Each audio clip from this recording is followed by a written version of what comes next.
Shri Balaji tractors and मोटर्समध्ये कोणताही tractor खरेदी करा आणि मिळवा हमखास बक्षीस. तर मग विचार कसला करताय? आजच आपला ट्रॅक्टर घरी आणा. आमचा पत्ता पुणे नाशिक हायवे, कुकडी कॉलनी, नारायणगाव, तालुका जुन्नर, जिल्हा पुणे. तुम्ही कशी निवडणुकीला सांगू? जय महाराष्ट्र.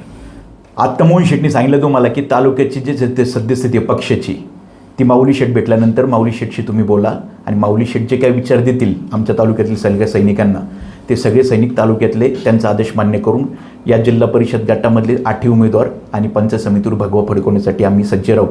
या बेल्ला जिल्हा परिषद गटापुरता विचार करायचा झाला, बेल्ला राजूर जिल्हा परिषद गटापुरता विचार करायचा झाला तर मोहन शेठ बांगर उपतालुका प्रमुख यांच्या मार्गदर्शनाखाली हा तालुका शिवसैनिकांच्या विचारधारेशी, शिवसैनिक बाळासाहेब ठाकरेंच्या आणि उद्धव साहेबांच्या विचारधारेशी एकनिष्ठ आहे. महत्त्वाचं सांगायचं तर मोहन शेठने आत्ता उल्लेख केला, या तालुक्याचे माजी सभापती, माजी जिल्हा परिषद सदस्य राजाभाऊ गुंजाळ यांनी या मतदारसंघाची एक चांगली मागणी केलेली आहे.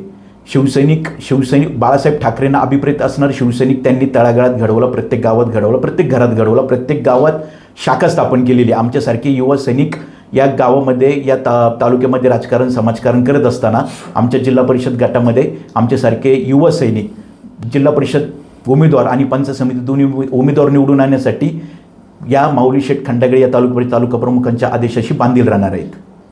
त्यामुळे 1 मिनिट वेळ घेतो. त्यामुळे मोहन शेठने आत्ता सांगितलं की आत्ताची जे आघाडी असेल, युती असेल, काय असेल, कोण आमच्या शिवसैनिकांना किंवा आमच्या माऊली शेठ खंडागळे असेल, जिल्हा प्रमुख सुरेशजी बोरं असतील, यांना कुणी विश्वासात न घेता जे काही युती आघाडीचं राजकारण चालू असेल ते आम्हाला कदापि मान्य नाही आहे. आणि आम्ही सर्व शिवसैनिक एकत्र येऊन आम्ही असं माऊली शेठ खंडागळे यांना आम्ही एक विनंती केलेली आहे, जिल्हा प्रमुख सुरेश बोर यांनाही विनंती केलेली आहे आम्ही, की आम्हाला हा जिल्हा परिषद गट सोबळावर लढायचा आहे. आम्ही आमच्या सर्व शिवसैनिकांच्या विश्वासाच्या जोरावर, खात्रीने त्यांना आम्ही शब्द दिला आहे, वचन दिलं आहे की आम्ही जिल्हा परिषदेचं 1 उमेदवार आणि पंचायत समितीचे 2 उमेदवार आम्ही सोबळावर निवडून आणू.